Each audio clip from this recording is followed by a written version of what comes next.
지금 앞에 한 3, 40분 말씀드린 것이 우리가 미국에 유학을 하려고 하면은 너무나 알아야 되는 상식들이에요. 상식들. 취업을 할 때 한 40분 남짓으로 정리가 되잖아요. 이것만 알면 기본적인 거는 지금 끝났어요. 예, 법률적인 것도. 뭐 여기서 더 알 필요는 없어요. 그건 변호사한테 물어보면 돼요. 근데 이것도 모르고 시작을 한다? 이건 안 돼요. 자, 일단 우리가 이제 유학생이 미국에 유학을 하는 이유는 여러 가지겠지만 그 중에서 오늘 이 시간에는 가서 공부를 해서 뭐 박사학위를 해서 한국으로 와서 교수를 하겠다거나 혹은 뭐 그냥 학위만 빨리 따고 와서 아버님 사업을 물려받겠다거나 그런 유의 유학이 아니라 내가 유학을 가서 웬만하면 미국에서 취업을 하고자 하는 유학생들을 대상으로 해서 설명을 드리는 것이니까 참고하시면 좋겠고요. 일단은 한국과 미국의 취업의 시스템이나 뭐 문화나 여러 가지가 다르지만 일단 기본적으로 가장 큰 차이점 중에 하나가 신입사원의 경우에는 한국은 학교를 졸업할 때쯤 해가지고 취업이 진행이 되죠. 그래서 졸업 예정자거나 4학년 2학기 예정자거나 아니면 졸업을 이미 했더라도 이제 뭐 다른 루트들을 통해서 취업할 수 있는 가능성들이 많이 있는데 미국 같은 경우에는 대체로 3학년 때 인턴십을 거쳐서 풀타임으로 전환되는 경우가 글로벌 기업들, 대기업들은 거의 대부분이기 때문에 4학년이 돼가지고 내가 취업을 준비를 하겠다라고 하면은 이미 끝나버리는 경우가 대부분이라는 거죠. 그래서 우리가 생각할 때 한국 대학에 갈 때는 지금 앞으로 4년 있다가 취업을 준비해도 크게 늦지 않을 수 있겠지만 우리가 미국에서 특히나 유학생 같은 경우에는 중간에 휴학을 할 수가 없고 I-20 유지를 위해서 학교를 재학해야지만 미국 내에 체류가 가능하기 때문에 실질적으로 취업을 준비하고 진행할 수 있는 시간이 많지가 않다는 거예요. 한 2년? 뭐 길어봐야 2년 반 정도밖에 없기 때문에 그 시기적인 것들이 굉장히 큰 차이가 있다고 보고요. 그리고 이제 한국은 이제 취업의 그 요소들이 굉장히 다양하죠. 뭐 가장 큰 게 이제 학교 어디 좋은 학교 나왔느냐, 뭐 토익 점수나 뭐 이런 것들이 영어 점수도 많이 보고 또 뭐 자격증도 많이 보고 뭐 심지어 외모도 보죠. 우리나라 그 이력서에는 사진도 막 들어가고 하니까는요. 근데 이제 미국은 일단은 신입사원의 이력서는 무조건 한 장입니다. 한 장이 넘어가면 대체로 읽어보지 않아요. 그리고 거기에는 내가 뭐 어느 나라 사람인지 뭐 이런 거 쓸 수도 없고요. 영주권자인지 시민권자인지도 못 쓰게 되어 있고 원칙적으로 학교 어디 나왔고 GPA가 뭐고 그러니까 성적이 어떻게 되어 있고 전공을 뭐 했고 가장 중요한 게 이제 경력이죠. experience. 그러니까 우리가 생각할 때는 대학생이 무슨 경력을 쌓을까 하지만 미국은 아시겠지만 고등학교 때부터 일을 시작을 하고 조금 좋은 대학들 같은 경우 1학년 때부터 인턴십이 너무너무 치열합니다. 미국 아이들조차도. 근데 미국 학생들은 중간에 휴학을 하고 아버님이 소개시켜주는 회사 가서 6개월 일을 하거나 또 뭐 이제 인맥들이 많으니까 가능성이 있지만 우리나라 유학생들 같은 경우에는 오직 할 수 있는 게 여름방학밖에 없단 말이에요. 1학년 끝나고 여름방학을 심지어 CPT가 나오지 않기 때문에 인턴십을 정식으로 할 수가 없어요. 법적으로. 그럼 2학년 여름방학서부터 해야 되는데 2학년 여름방학에 내 경력이 첫 번째 인턴십이 될 경우에는 거의 인턴이 잡히진 않습니다. 그러니까는 어떤 식으로는 그 전에 인턴 경력을 쌓아놔야 실제로 CPT를 받아서 내가 정식으로 인턴을 할 수 있는 2학년 여름방학 때 내가 그래도 뭔가 괜찮은 회사에 가서 이력서를 내볼 수 있다는 거예요. 그러니까 그게 너무 큰 차이가 나는 거죠. 한국은 사실 뭐 요즘은 이제 정규 취업 연계형 뭐 인턴 같은 것들이 좀 많이 생겨나긴 했지만 그렇다고 해도 공식적으로 대기업들 같은 경우는 대부분 다 공채를 활용한단 말이에요. 공개 채용을 하고 단체로 뭐 몇 월 며칠서부터 며칠까지 원서를 넣고 인터뷰를 단체로 해서 이제 한꺼번에 채용을 하는 경우가 많은데 미국은 채용 방식도 아예 그런 경우는 없습니다. 아예 그런 경우가 없어요. 뭐 단체 채용 이런 건 없습니다. 다 기업에서 직접 학교로 와서 2학년, 3학년들을 대상으로 해서 인터뷰를 하고 또 자기네 회사 정보를 주고 그리고 그 학생들 중에서 이력서를 받아가지고 먼저 인턴을 시켜보고 2학년 여름방학, 3학년 여름방학에 그리고 그 중에서 풀타임으로 전환하는 경우가 대부분이기 때문에 이게 이제 너무 큰 차이가 나버리는 거죠. 우리나라는 이제 설령 취업이 안 됐을지라도 졸업할 때쯤 해가지고 뭐 사람인이나 잡코리아 같은 사이트들이 많이 있잖아요. 그래서 그런 데를 통해가지고 내가 개별적으로 지원해서 중소기업 같은 데는 얼마든지 취업할 수가 있단 말이에요. 또는 뭐 누구 지인 소개로 뭐 이렇게 갈 수가 있는데 교수님 소개로 뭐 아버지 소개로 갈 수가 있는데 미국 같은 경우에도 이런 플랫폼들이 굉장히 많이 있습니다. 뭐 몬스터나 뭐 커리어빌더나 이런 굉장히 많이 있는데 핵심은 뭐냐면 첫 번째 신입사원은 거기서 뽑지 않습니다. 두 번째 신입이라고 할지라도 100% 영주권자만 거기서 다루고 있어요. 그러니까는 경력이 있는 영주권자인 경우에는 뭐 몬스터 같은 사이트를 통해 가지고 뭐 이력서 내고 진행을 할 수가 있고요. 그리고 보통 한 기업에 한 3년차 정도 되면 헤드헌터들이 계속 연락이 오거든요. 그러니까 우리나라는 그런 시스템이 많이 없지만 미국은 웬만한 글로벌 기업이 한 3년차 되면은 링크드인을 통해서 헤드헌터들이 계속해서 연락을 합니다. 야, 너 여기서 지금 10만 불 받고 있잖아. 저쪽 회사로 가면 13만 불에 이런 베네핏이 더 있어 라고 계속 연락이 오거든요. 그거는 경력자들 위주예요. 근데 신입사원들 같은 경우에는 계속 막 이력서를 넣어봐요. 그 커리어블 같은 데를 올려본단 말이에요. 그러면 가끔 가다가 연락 오는 게 뭐 부동산 리얼터, 그나마도 영주권이냐 없다 하면 이제 아예 인터뷰가 진행이 되지 않는 뭐 인슈런스 컴퍼니 마찬가지예요. 그러니까 수시 채용이라는 것 자체가 너무 어려워져 버리는 거죠. 그러니까 결국은 루트가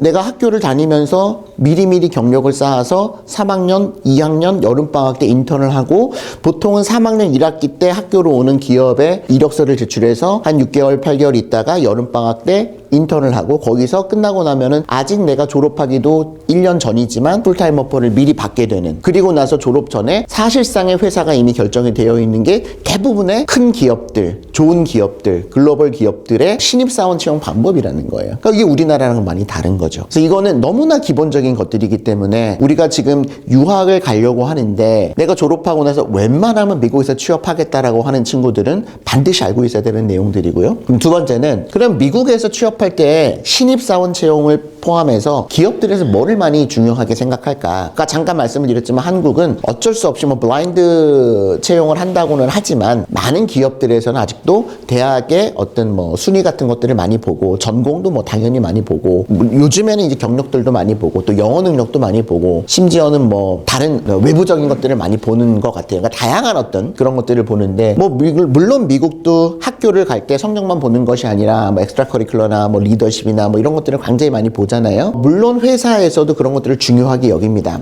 그러나 사실상 신입사원들을 뽑을 때 뭐 대단한 경력이나 뭐 대단한 것들을 비교할 만한 게 없기 때문에 기업에서 딱 학생들을 뽑을 때는 우리나라 같은 경우는 일단 똑똑한 학생들을 뽑기를 원해요. 그렇기 때문에 좋은 학교를 많이 선호를 합니다. 그래서 일단은 똑똑하고 훌륭한 학생이라고 생각되는 성실한 학생을 뽑아서 그 학생을 우리 회사에 조금 더 맞게 이렇게 교육을 시켜나가면서 우리 회사에 적응을 시키는 것들에 대해서 그렇게 부담을 느끼지 않아요. 왜냐면은 보통 우리나라는 삼성전자 들어가면은 계속 그 회사에 있는 게 대부분이잖아요. 웬만큼 막 왔다 갔다 하지 않잖아요. 근데 미국은 웬만한 전문직들은 뭐 예를 들면 이따가 말씀드릴 뭐 회계사나 이런 뭐 그 프로페셔널들은 웬만하면 3년마다 회사를 옮겨 다닙니다. 웬만하면 5년마다 다 옮겨요. 가만히 있는 경우가 없어요. 그러면서 연봉이 더 올라가는 거거든요. 그러니까 신입사원들이 처음에 들어갈 때 미국에서는 똑똑한 학생들도 중요하지만 얼마나 우리 회사에 딱 이 업무에 적당하게 준비가 되어 있는지를 많이 보는 거예요. 그게 한국이나 일본의 신입사원 채용과 미국의 신입사원 채용이 어떤 근본적으로 차이점이거든요. 그렇기 때문에 미국은 인턴을 먼저 시켜보는 거예요. 그리고 이 학생이 이 일에 학교가 중요한 게 아니라 이 학생이 SAT를 몇 점 맞았는 게 중요한 게 아니라 내가 일을 시켜봤더니 이 일을 잘할 것 같아. 우리 팀에 잘 맞을 것 같아. 그러면 이 학생을 뽑는 거예요. 그러다 보니까 이력서에서 뭐를 가장 중요하게 보냐면 첫 번째, 인턴십이 23%예요. 그 다음에 비슷하지만 employment during college, 내가 학교를 다니면서 어떤 일을 했는지, 이 두 가지가 거의 뭐 물론 이제 조사 기관마다 조금 차이는 있겠지만 40%를 넘어간다는 거죠. 우리나라는 어쩔 수 없이 학교 네임밸류, 그렇죠? 그다음에 GPA, 그러니까 성적 이런 것들을 중요하게 볼 수밖에 없어요. 일단은 훌륭한 학생을 뽑고 싶은 거예요. 그런데 미국은 훌륭한 학생을 뽑는 게 아니라 얘를 평생 데리고 갈 거 아니고 나는 딱 지금 이 포지션에 이 학생을 바로 채용해서 우리 회사에 적당하게 잘 어떻게 보면은 활용을 하고 싶다라고 하는 개념이 굉장히 실용적인 거죠. 그러다 보니 college major, 그다음 프로, 그다음에 volunteer experience, 내가 어떤 volunteer를 했었나, 그리고 extra curricular나 그다음에 relevance of course, 그러니까 어떤 수업을 들었는지, 그러니까 내가 이 직무를 시키고 싶은데 얘가 학교에서 그런 것들을 공부를 했는지, 그리고 상대적으로 college GPA가 8%밖에 안 돼요. 성적이 물론 중요하다는 거죠. 그러나 한국만큼 중요하거나 일본만큼 중요하지 않습니다. 그리고 college reputation은 5%밖에 안 돼요. 이게 우리나라와 너무 차이가 나는 거죠. 물론 이게 조사 기관마다 차이는 있을 겁니다. 그러나 대부분 이 순서예요. 신입사원 취업할 때 학교 어디 나왔느냐가 그렇게 중요하진 않다는 거예요. 물론 중요합니다. 그리고 저도 사실 명문대학 굉장히 선호를 하는 사람 중에 한 명이지만 실제로 취업을 할 때 어느 대학 나왔느냐를 갖고 판단되는 게 아니라 너 어떤 일 해봤니? 뭐 할 줄 아니? 이거를 굉장히 중요하게 여기더라. 이것도 기억하셔야 됩니다. 자, 그러면 그 이외에 이제 더 중요한 게 하나가 있는데 우리는 외국인이다 보니 한국에서 한국 대학을 갈 때는 전혀 신경 쓰지 않아도 됐었던 내가 외국인으로서 미국에서 일을 할 수 있는가 없는가, 일을 하려면 어떤 법적인 루트를 통해서 일을 할 수 있는가를 알아야 된다는 거예요. 그러니까 회사에서도 나를 뽑고 싶어 하고 나도 일을 하고 싶어 하는데 외국인이고 영주권이 없는 유학생들 같은 경우에는 함부로 할 수가 없다는 거죠. 회사에서도 일을 시키고 싶은데 심지어 무급이라고 할지라도 일을 아예 못 시키는 경우도 많단 말이죠. 왜냐하면 외국인이고 학생이기 때문에. 그러다 보니 우리가 유학생으로서 영주권이 없이 I-20에서 F1 비자를 받아가지고 미국으로 갔을 경우에 일을 할 수 있는 거는 첫 번째 CPT라는 걸 통해서 할 수가 있어요.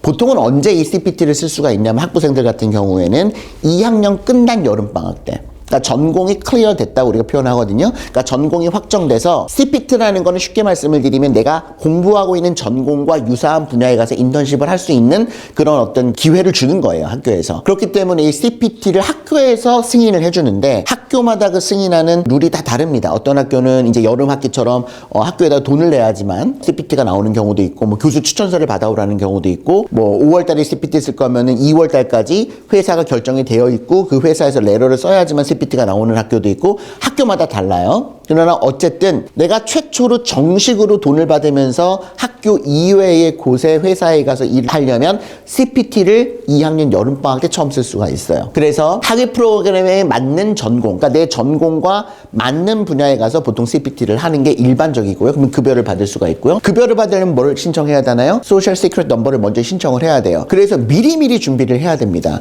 그러니까 회사에서 5월 30날 출근하라고 했는데 내가 아직 소셜 넘버가 없어요. 그럼 회사에서 급여를 못 준단 말이에요. 그러면 회사에 문에 들어오지 말고 소셜 넘버 받아갖고 오라고 하는 경우도 있고, 어떤 경우는 CPT 어프로브를 아직 안 받았어요. 나는 취업은 했는데 인턴은 받았는데 그럼 학교에다가 빨리 CPT에서 레터 받아오라는 경우도 있습니다. 그래서 본인은 취업이 됐다고 생각하는데 인턴이 이제 3개월 내가 잘 됐다고 하는데 CPT 신청을 미리미리 안 해놔가지고 아예 인턴을 못하는 경우도 생깁니다. 그래서 알고 계셔야 되고요. 그래서 미리미리 준비를 해라. 그 다음에 이제 OPT라는 거는 보통은 이제 학교를 졸업하고, 대학원도 마찬가지, 대학원을 졸업하고 나서 신청을 하는 거예요. 보통은 졸업하기 전에 미리 신청을 해놔야 됩니다. 그래서 이게 이 OPT가 사실상 우리가 정식으로 취업을 하는 겁니다. 그러니까 Optional Practical Training이라고 해서, 그러니까 이것도 아직까지 이때까지는 신분은 뭐냐면 학생 신분이에요. Legally Status는 F1이 연장되는 걸로 봅니다. 그럼 뭐냐면 내가 공부를 했어. 그래서 하버드에서 예를 들면 사이콜로지를 공부를 했어. 그러면 사이콜로지를 공부한 것과 유사한 일을 졸업하고 나서 1년 동안 할 수 있게 해주는 거예요. 대신 돈을 받으면서, 급여를 정식으로 받으면서. 이때도 중요한 건 뭐냐면 내 전공과 직무가 매칭이 돼야 됩니다. 이것도 학교에서 어프로브를 해줘야 돼요.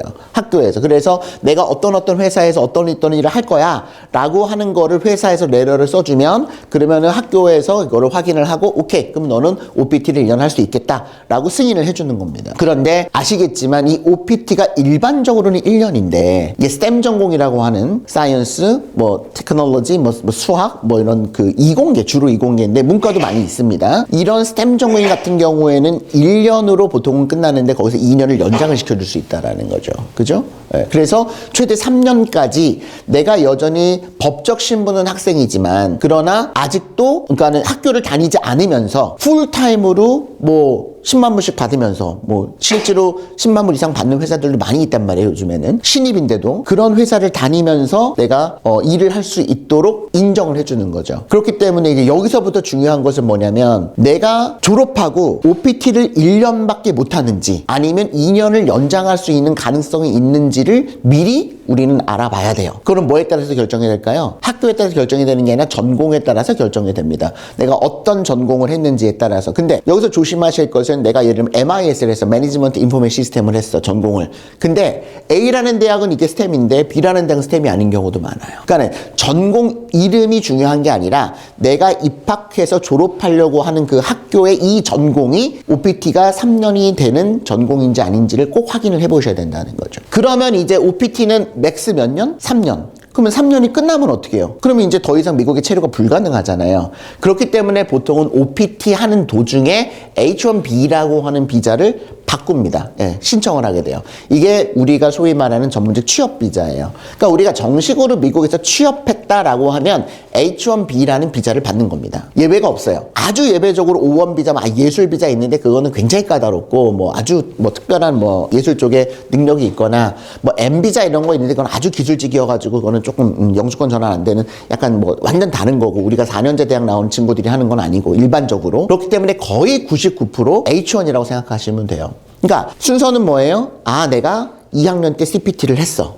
그래서 경력을 제대로 만들었어. 그리고 3학년 때 언캠퍼스 리크루팅 통해서 내가 가고 싶어하는 기업에 이력서를 넣어서 3학년 여름방학에 다시 한번 CPT를 써가지고 돈을 받으면서 일을 했어. 그리고 나서 졸업하면 OPT 써가지고 1년 일을 해. 그러면 그 사이에 H-1이 3월에 이제 신청이 들어가요. 매년 3월에 신청을 해가지고 그 다음에 추첨을 합니다. 이게 문제예요. 신청을 해가지고 추첨을 하는 것도 문제고 더더구나 또 하나의 중요한 건 뭐냐면 이 학생의 전공과 학교 중요하지 않고 전공과 이 학생이 지금 일하고 있는 게 OPT 때보다 훨씬 더 매칭이 잘 돼야 돼요. OPT는 학교에서 어프로벌 해주는 거기 때문에 웬만하면 해준단 말이에요. 웬만하면 뭐 수학했는데 가서 CP 하겠대. 오케이, 그러면 뭐 대충 비슷하다 그러면은 그 학교에서 아주 CS가 이상하지만 않으면 다 어프로벌 해주는데 H-1이는 이민국에서 보는 거란 말이에요. 이거부터는 이제 미국의 노동시장에 영향을 확실하게 주는 거기 때문에 외국인 채용이 꼭 필요한 분야인가서부터 보는 거예요. 외국인이 없으면 우리 그 미국에 이게 노동력에 뭐가 문제가 생기나 그 말은 뭐냐면 전문직이어야 된다는 거예요. 조금 더 구체적으로 말씀을 드리면 4년제 학위가 꼭 필요한 전문직인가예요. 그러니까 꼭 대학을 4년제를 나왔어야지 할 수 있는 직무인지를 먼저 보는 거예요. 그거를 전문직이라고 보통 우리는 데피니션을 합니다. 그리고 나서 이 학생이 4년제 대학을 나왔는데 공부한 내용과 전공과 자격증 별로 중요하지 않아요. 그러니까 자격증은 약간의 그 어드밴티지가 있습니다. 약간 조금 부족할 때 참고 자료는 되지만 자격증이 있다라고 해가지고 전공을 대체할 수는 없어요. 어떤 자격증도. 여기서 보는 건 딱 두 가지인데 전공하고 경력이거든요. 경력이 6년 이상이 있으면 전공 대체를 할 수가 있어요. 그리고 여기서 말하는 학사 학위는 한국이든 뭐 인도든 중국이든 상관없습니다. 어느 나라에서 대학을 나왔다고 할지라도 괜찮아요. 그러니까 한국에서 내가 대학을 나왔는데 경영을 했어. 그래서 미국에서 마케팅으로 취업을 하려고 해. 오케이예요. 학사 학위가 있으면. 그런데 어쨌든 매칭이 돼야 된다는 걸. 그래서 하버드에서 사이콜로지를 했다, 심리학을 했다. 근데 내가 예를 들어서 뭐 심리학과 상관이 없는 어떤 잡을 하겠다. 공부를 열심히 해서 갑자기 컴퓨터 공학을 하겠다. 그래서 구글에 심리학하고 컴퓨터 프로그램하고 상관이 없단 말이에요. 그러면 구글에서 얘를 뽑았지만 그리고 이미 일을 뭐 학교에서 OPT 할 때는 인정을 해줬을 수도 있어요. 막 어떻게 레터를 잘 써가지고. 그런데 보통은 그때도 안 나올 겁니다. 심리학하고 이쪽은 거의 안 맞으니까. 그런데 뭐 혹시 나왔다고 할지라도 H1은 안 나옵니다. 다 거절이에요. 그러니까 훨씬 더 스트릭트하다는 거죠. H1은. 그래서 두 가지가 문제인 거예요. 하나는 추첨이라는 게 문제죠. 보통은 한 5년 전만 해도 한 3대1, 4대1 뭐 이랬어요. 왜냐면 석사가 2만 개, 석박사. 이 석박사는 미국에서 반드시 석사나 박사를 했어야 돼요. 그 아까 말한 H1 자체 학사는 외국 학사도 괜찮은데 여기서 2만 개 캡을 먼저 적용을 받는 석사는 반드시 미국에서 어크레디테이션이 있는 대학에 졸업을 했어야지만 2만 개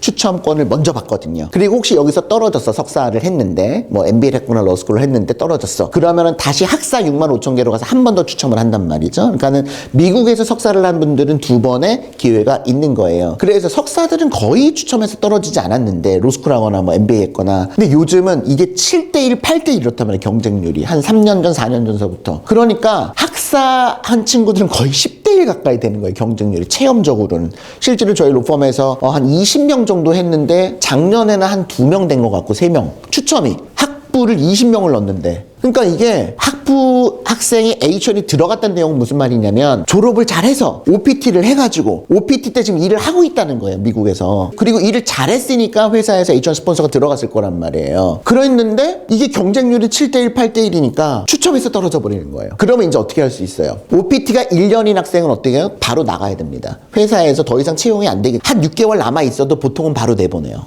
왜냐면 이제 연속성이 없으니까. 근데 OPT가 3년인 학생들은 어떻게 할 수 있습니까?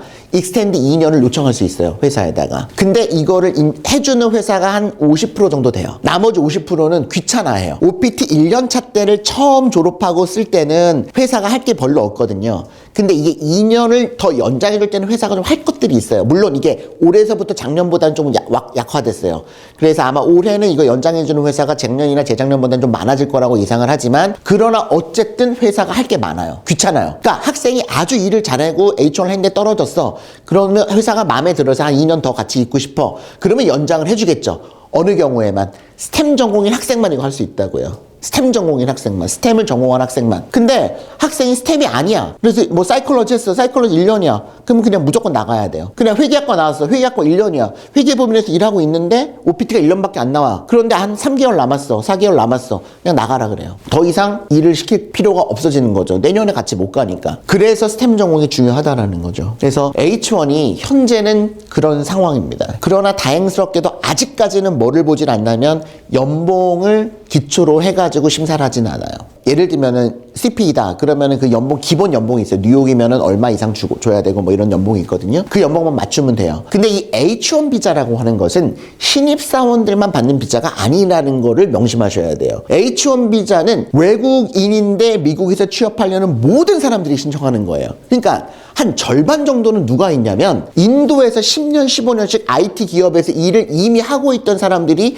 미국으로 신청을 하는 게 H1 비자예요. 그리고 그 친구들은 구글 소속이에요, 이미. 5년 전서부터. 다만 아웃소싱을 해가지고 구글 소속인데 인도에서 일하고 있는 거예요. 그러니까 연봉이 15만 불, 20만 불이야. 이미 그 친구들은 20만 불 넘어가는 친구도 많아요. 인도 사람들인데. 그런데 이제 현지로 부르고 싶은 거예요, 구글에서. 그러면 아웃소싱 주던 그런 분들을 현지에 와서 일을 시키고 싶을 때 H1을 넣는 거예요. 그러니까 그 사람들은 연봉이 신입인 사람보다 뭐 한 3, 4배 높을 거 아니에요. 10년, 20년 차들이 와야 되는 거니까. 그러니까 이 8만 5천 개의 유학생만 있으면 얼마나 좋겠어요. 딱 신입사원들만. 그러면 우리가 딱 경쟁이 되잖아요. 뭐 우리도 똑똑한 민족이니까. 뭐 인도가 지금 제일 유학생 뭐 많고 그 다음 중국, 우리나라인데 뭐 우리나라 학생들도 만만치 않거든요. 너무 열심히 하거든요. 그런데 여기에 경력자들이 왕창 들어오는 거예요. 그러니까 이제 더 어려워지는 거죠. 그래서 이제 걱정되기는 트럼프가 과거에 공약을 할 때 뭐를 공약을 했었냐면 연봉 순으로 자르겠다 그랬어요. 그러니까 한마디로 뭐냐면 경력자들만 H1 받으라 이거예요. 그리고 신입도 아주 고도의 전문직 한 10만 불 넘는 뭐 파이낸스나 뭐 IT나 뭐 이쪽만 신입사원도 주고 나머지는 안 주겠다 이런 얘기를 했었거든요. 그러니까 어떻게 될지는 모르겠어요. 그래서 어쨌든 그럼에도 불구하고 OPT가 3년 있는 학생들은 가능성은 있다. 어떤 가능성이냐면 최소한 3년은 경력을 쌓았잖아요. 그러면 이 3년 경력을 가지고 한국으로 들어오든 이게 연계성 있는 어떤 그런 일이라면, 아니면 다시 대학원 1년이나 2년을 가서 또 OPT 3년 할 수가 있어요. 그리고 내가 학사 학위가 있는 상태이기 때문에 그 다음서부터는 영주권이 들어갈 때 프로페셔널로 들어가요. 그러면은 이제 우리가 학부생일 때는 고등학교 졸업자로밖에 못 들어가니까 언스킬드로 들어가서 막 5년, 6년 지금 걸린단 말이에요. 그런데 학부를 졸업하면 벌써 이제 프로페셔널이 됐으니까, 또는 석사를 졸업하면 이제 2순위가 되거든요. 그러면은 영주권이 뭐 2년, 3년 안에 다 나온단 말이에요. 그러니까 석사를 마치고 또 OPT 3년 있잖아요. 근데 그때 이미 나는 3년 학부 졸업하고 경력이 있으니까 그때 영주권이 들어가면은 OPT 끝나기 전에 영주권이 나와버릴 수가 있어요. 물론 그때 이제 H1 들어가면 석사캡 2만 개 있으니까 2번 돌릴 수 있으니까는 유리하기도 하고, 그렇게 해서 뭐 최악의 경우 영주권이 안 된다고 할지라도 석사까지 해서 한 6년 경력을 쌓으면 그때는 뭐 한국으로 들어와도 사실은 이 경력을 충분히 인정을 받아가지고 경력직으로 취업을 할 수가 있으니까, 어쨌든 보수적으로 봤을 때 아무것도 안 됐다, 취업이 진짜. 그러니까 H1이 아무것도 안 되고 영주권도 아무것도 안 됐어. 그럴지라도 졸업하고 한국으로 바로 오면 안 된다는 거죠. 그리고 더 안 좋은 건 뭐예요? 졸업하고 바로 대학원 가면 안 된다는 거예요. 우리는 뭐가 있습니까? OPT 3년이 있잖아요. 이거를 충분히 써야 돼요. 그리고 나서 대학원을 가던, 이거를 충분히 쓰고 H1 되면 대학원 갈 필요가 없는 경우가 훨씬 많거든요. 예, 내가 진짜 공부를 해서 뭔가 더 내 분야의 전문가가 되려고 하지 않는 이상에는 미국에서 취업할 때 대학원이 필요한 분야가 그렇게 많지 않아요. 특히나 이제 문과는 아예 없어요. 회계사라는데 석사가 왜 필요합니까? 파이낸스 하는데 굳이 이제 아주 특별한 분야들이 있어요. 이제 공대 쪽, 이제 수학, 이제 아주 어려운 수학 돌려야 되는 거. 그런 거 빼놓고 파이낸스 다 학부 졸업한 애들 많이 뽑거든요. 이공계 중에서 특별한 분야가 있죠. 연구가 많이 필요하다거나, 그런 쪽은 이제 공부를 더 해서 석사, 박사까지 해서 뭐 랩으로 가서 뭐 포닥도 하고 이럴 수가 있겠지만, 대부분 취업을 하려고 하면은 그게 지금 필요한 게 아니란 말이에요. 그러니까는 학부 졸업하고 대학원 간다? 그럼 학부 때 나올 수 있는 OPT 3년을 다 없애버린 거예요. 그러면 이제 대학원 졸업하고 OPT OPT밖에 못 쓰니까 안 좋은 거죠. 그런데 안타깝게도 지금 학부 졸업하고 OPT 1년도 못하고 80% 학생들이 다 돌아와 버린다는 거예요, 한국으로. OPT 1년도 못 쓰고. 이게 문제인 거예요. 그럼 그 학생들이 공부를 열심히 안 했느냐? 다 열심히 했어요. 공부 열심히 하고 나름 학점 관리 잘하고 되지도 않는 영어로 가가지고 진짜 영어 공부도 열심히 해가지고 죽기 살기로 했는데 OPT 취업도 못한 거예요. H1 넣어보지도 못한 거예요. 그리고 나서 한국으로 왔는데 여기도 취업이 안 되네. 영주권 질문 많이 하시는데 영주권은 유학생들이 받을 수 있는 건 요 네 가지입니다. NIW는 사실은 이제 박사급 해야 되는 거고, 하나는 유학하기 전에 아이가 만 21살이 되기 전에 자녀분이 아버님이 뭐 반도체 회사에서 뭐 10년 있었다거나, 요즘 2차 전지 너무 잘 나오는, 저희도 이번에 10월 25일 날 넣었던 분이 지난주에 나왔거든요. 익스프레스로 넣지도 않고 급행도 아니었는데 일반인, 그러니까 한 달 걸린 거예요. 그러니까 이제 그런 어떤 미국의 국익에 도움이 될 만한 분야에 종사하신 분들은 굉장히 이게 지금 NIW가 잘 나오고, 상대적으로 그냥 일반, 그러니까 한 바이든 2년차 3년차 때는 일반도 좀 잘 나왔거든요. 근데 이제 트럼프가 딱 되면서부터는 이것도 뭐 미리 몸을 사리는 건지 모르겠지만 조금 이 RFE가 많이 떠요. 그러니까 이제 그 추가 서류가 많이 뜨고, 또 미국에 와서의 플랜을 굉장히 디테일하게 보기 시작했어요. 그러니까 이게 이제 어려워지는 거죠. 사실은 아빠는 미국 갈 생각이 없고 자녀 때문에 이거를 그 영주권을 진행하는 경우가 꽤 많았는데, 이제 이게 이제 많이 좀 달라지고 있다고 그래요. 뭐 저는 이민 변호사는 아니고 이제 우리 로펌의 이제 다른 NIW 전문 변호사님이 말씀하시기를, 그렇다면 이제 이 세 가지죠. 학사 학위를 진행 중인 경우에는, 또는 고등학교 학생들인 경우라도 보통은 영주권이라고 하는 것은 아까 CPT, OPT, H1B, H1이 이제 3년하고 익스텐드 3년에서 6년까지 할 수 있거든요. 이제 그 사이에 영주권이 들어가가지고 H1 끝나기 전에 영주권이 나오는 거예요. 혹은 H1 5년차 때 영주권이 들어갔는데 아직 H1은 끝났는데 영주권이 아직 안 나왔다. 그래도 미국에서 내가 체류를 하면서 일을 하면서 영주권 끝날 때까지는 신분 유지가 되거든요. 그러니까 H1 5년차 때 영주권 들어갔는데 영주권 3년 걸렸다 그러면 10년 동안 내가 H1으로 있을 수가 있어요. 그런데 영주권이 혹시라도 디나인 하면은 이제 며칠 안에 한국으로 돌아와야 되는 경우는 있지만, 어쨌든 그때는 H1이 연장되니까 영주권이 들어가기만 하면은 내가 H1이 6년이 끝났어도 일할 수가 있는 건데, 보통은 그 순서죠. 그죠? OPT 때 일을 하다가 그 회사에서 H1 들어가고 H1 추첨돼가지고 뭐 몇 년 있다가 영주권 들어가고, 그래서 영주권을 받게 되는 게 일반적인데, 어떤 경우도 있냐면 뭐 아주 친한 회사가 있다 그러면 아이가 지금 고등학교 가려고 하는데 그 회사에서 나중에 한 4년 5년 있다가 일을 할 거야. 그래서 미리 영주권을 신청을 해달라라고 하는 게 불법은 아니에요. 충분히 얼마든지 가능하고 적법합니다. 그래서 고등학생이지만 식당에서 서빙을 할 수 있잖아요. 그래서 설거지도 할 수 있잖아요. 그러니까 누구나 할 수 있는 일, 전문 지식이 필요 없는 일, 그런 이제 그게 이제 언스킬드예요. 비숙련, 닭공장 우리가 예전에 많이 봤죠. 미나리 같은 영화에서 나오는, 뭐 그게 더 나쁘다고 생각하진 않지만 어쨌든 전문 지식이 필요가 없다는 게 중요한 거예요. 그러니까 학위도 필요 없고, 그러니까 고등학생도 할 수 있는 거죠. 나중에 성년이 되면은 성년이 돼가지고 영주권 받아갖고 할 수 있는 거니까. 그래서 요즘은 학부생들이 이런 H1이 막 7대1, 8대1 들어가고, 또 하나의 문제는 뭐냐면은 H1을 받았어요. 운이 좋게 추첨을. 그래서 H1을 일을 하고 있어요. 근데 영주권을 회사에서 바로 안 들어가줘요. 보통. 언제 보통 영주권을 해주냐면은 5년 차 때쯤 해줘요.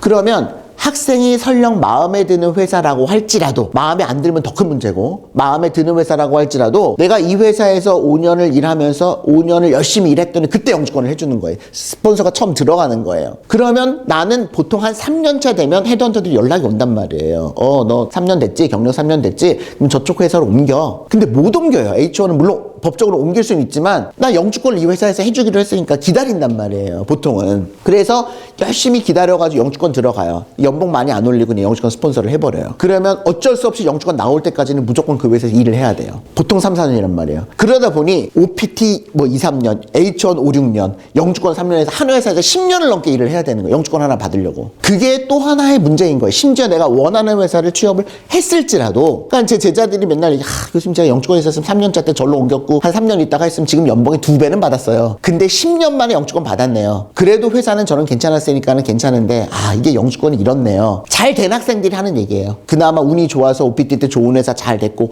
그러니까 1학년 때부터 잘 가르쳐가지고 뭐 인턴 잘 시키고 해가지고 그 학생들이 예전에는 이렇게 7대1 아니었단 말이에요. 3대1일 때는 H1이 됐어요. 잘 됐어요. 그런데 영주권을 바로바로 안 진행해 주니까, 왜냐면 회사에서도 일을 잘하니까 오래 데리고 있고 싶단 말이에요. 더구나 이렇게 연봉 많이 올리지 않고, 뭐 약점이라 그럴까 잘 알거든요. 있거든요. 영주권이 필요한 거. 그러니까 이제 영주권 해주고 조금 연봉 많이 안 올려주고 그래도 얘는 여기 있을 거라는 걸 너무 잘 알거든요. 그래서 요즘은 취업할 때도 영주권 있냐 없냐를 물어보는 회사가 많아졌어요. 취업할 때. 그 취업은 뭐예요? 아까도 말씀드렸지만 정규 취업이 아니라 인턴할 때 2학년 여름방학 인턴, 3학년 여름방학 인턴할 때 많은 글로벌 기업들은 3학년 1학기 때 학교로 와가지고 인턴을 뽑아서 여름에 3개월 일시켜본 다음에 졸업하기 전에 풀타임 오퍼를 준단 말이에요. 그런데 이 학생이 영주권이 없어. 그러면 이 회사에는 뭐라고 생각해요? 어차피 얘는 인턴 시켜가지고 뽑아봤자 OPT 때 1년 일 시키다가 추첨 안 되면 내보내야 되는 거네? 그래서 아예 처음부터 인턴을 안 받아줘 버려요. 그러니까 예전에는 너 졸업하고 나서 legally working 할 수 있는 스테이터스냐를 물어봤어요. 할 수 있잖아요. OPT가 있으니까 또 H1이 있으니까. 근데 지금은 졸업하는 비자 스폰서가 필요하냐고 물어봐요. 그러니까 아예 대놓고. 그리고 이걸 다 온라인으로 하기 때문에 온라인에 그거를 yes라고 이제 입력을 해야 되잖아요. 그러면 프로그램이 알아서 다 걸러버려요. 아예 이력서를 보지도 않습니다. 그러니까 대놓고 유학생 안 뽑아 라고 하는 거는 약간 디스크리미네이션의 문제가 있기 때문에 미리 온라인으로 해놓고 아예 이력서가 읽히지도 않아요. 그러니까 무슨 얘기를 자꾸만 해요? 막 50개를 넣었는데 인터뷰가 하나도 안 잡혀. 그게 이런 이유들 때문이에요. 그게 뭐야? 정규 취업이 아니라 인턴 뽑을 때 3학년 1학기 인턴 뽑는데 이런 문제가 생기는 거예요. 좋은 기업이면 좋은 기업일수록 그런 게 많아지는 추세인 거죠. 그러다 보니 미리 영주권을 하자라는 게 또 이슈가 있는 거죠. 아예 그냥 1학년 때부터 또는 입학하기 전서부터 비숙련이라도 들어가서 그러면 졸업할 때쯤에는 이게 영주권이 나올 거니까 그러면은 일단 지원을 할 때 비자 스폰서 필요하냐? 필요 없다고 쓸 수가 있잖아요. 영주권이 나올 거니까. 너무 웃긴 게 딱 몇 개월 전에 이게 다 인터뷰가 거절되던 학생이 영주권이 들어갔기 때문에 이게 비자 거기다 이제 체크에다 놓으라고 썼거든요. 그때부터 인터뷰가 잡힌 거예요. 그래서 이번 여름에 아주 좋은데 잡았더라고요. 그러니까 이게 좀 억울하죠. 이게 똑같은 학생인데 그리고 아직 영주권을 받은 것도 아니고 그냥 어플라이만 한 건데 이거에 따라서 이렇게 차별이 있구나. 이게 이제 되게 속상한 거죠. 그러니까는 저도 뭐 이게 제가 이 메인 잡은 아니지만 뭐 전 변호사를 더 하고 이제 학생들 많이 가르치지만 어쩌다가 보니 이거를 교환교수 가가지고 도와주다가 시작하는 일인데 하다 보니까 그러니까 너무 화가 나는 거예요. 아 이게 능력의 문제가 아니라 뭔가 이게 신분 때문에 안 되는 경우가 너무 많은 거죠. 다 해가지고 다 취업시켜 놨는데 추첨해서 자꾸 떨어지고 영주권 없다고 파이널 가서 떨어지고 얘보다 얘가 훨씬 똑똑한 아이인데 그러다 보니 영주권도 좀 생각을 해봐야 되겠구나. 근데 이제 이게 또 많은 문제들이 있단 말이에요. 그래서 이거와 관련돼서는 제가 다른 채널을 통해서 1시간짜리 영상을 만들어 놨으니까 유학생 영주권 취업의 문제점이라는 영상을 한번 찾아보시면 있을 거니까 오늘은 자세하게는 안 하겠지만 언스킬드는 이제 비숙련이에요. 그래서 아무나 할 수 있어요. 아무나. 스폰서 기업만 있으면. 대신 영주권을 받으면 가서 일을 해야 돼요. 가서 식당에서 뭐 서빙을 한다든지 뭐 무슨 요양보호사를 한다든지. 근데 저는 개인적으로 과연 그게 학생한테 도움이 되냐는 거예요. MIT 가서 공대에서 공부하던 학생이 갑자기 영주권 받았다고 해서 그게 어떤 직업의 귀천이 아니라 너무너무 중요한 시점인데 커리어가 망가져 버리거든요. 그 1년은 쓸 수가 없어요. 이력서에 쓰면 너무나 이상한 커리어이기 때문에. 그럼 1년이 갑자기 공백이 생겨버리는 거예요. 너무너무 중요한 시기에. 그러니까는 이런 비숙련 영주권이 맞는 학생이 있을 수도 있죠. 뭐 경제적으로 어렵다거나 내가 돈을 왜냐하면 또 1년 일을 하면 돈을 벌어서 학비를 마련할 수도 있으니까 식당에서 요즘 이제 급여도 좀 많이 주니까 그리고 뭐 내가 영어 공부할 겸 해가지고 한다 이런 학생도 있을 수도 있잖아요. 그러니까 이게 무조건 나쁘다는 게 아니라 맞냐 틀리냐를 좀 봐야 된다는 거예요. 시간도 좀 오래 걸리고 그 다음에 이제 스킬드라는 영주권이 있는데 이거는 뭐냐면 2년제 그러니까 어소시에이트 디그리를 받고 경력이 있으면은 준 전문직으로 취업을 할 수가 있어요. 그러니까 준 전문직 영주권을 신청을 할 수가 있습니다. 근데 이제 특징은 뭐냐면 이 프로페셔널은 4년제를 졸업하고 이건 2년제 졸업하고 경력 필요한데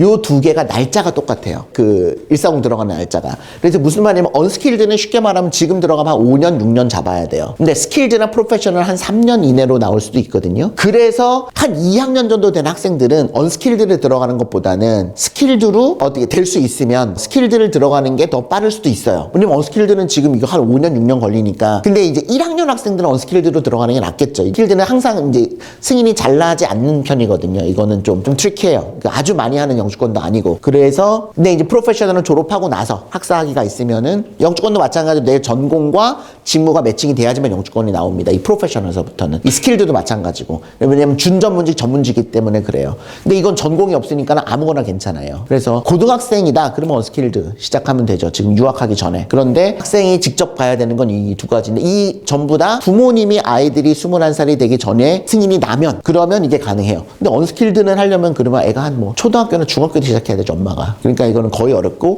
만약에 아이가 지금 한 3, 4년 남았다, 4, 5년 남았다 그러면은 본인이 프로페셔널로 이제 이민을 간다고 생각을 하고 내가 뭐 경영학과를 나오고 여기서 회계 경력이 오래 있다. 그러면은 미국의 회계법이라고 매칭을 해서 내가 앞으로 영주권 받으면 니네 회계법 가서 일을 할게 라고 하는 회사를 찾을 수 있으면 엄마가 또는 아빠가 영주권을 받으면 되죠, 프로페셔널을. 대신 받을 때까지 아이가 21살이 넘어가면 안 돼요. 그러니까 지금 한 19살이다 그러면 위험하죠. 근데 한 17살이다 그러면은 시간적으로는 해볼만 해요, 충분히. 그래서 이렇게 한번 고민해 보시면 되겠고요. 지금 앞에 한 3, 40분 말씀드린 것이 우리가 미국에 유학을 하려고 하면은 너무나 알아야 되는 상식들이에요. 상식들. 취업을 할 때 한 40분 남짓으로 정리가 되잖아요. 이것만 알면 기본적인 거는 지금 끝났어요. 예, 법률적인 것도. 뭐 여기서 더 알 필요는 없어요. 그건 변호사한테 물어보면 돼요. 근데 이것도 모르고 시작을 한다? 이건 안 돼요.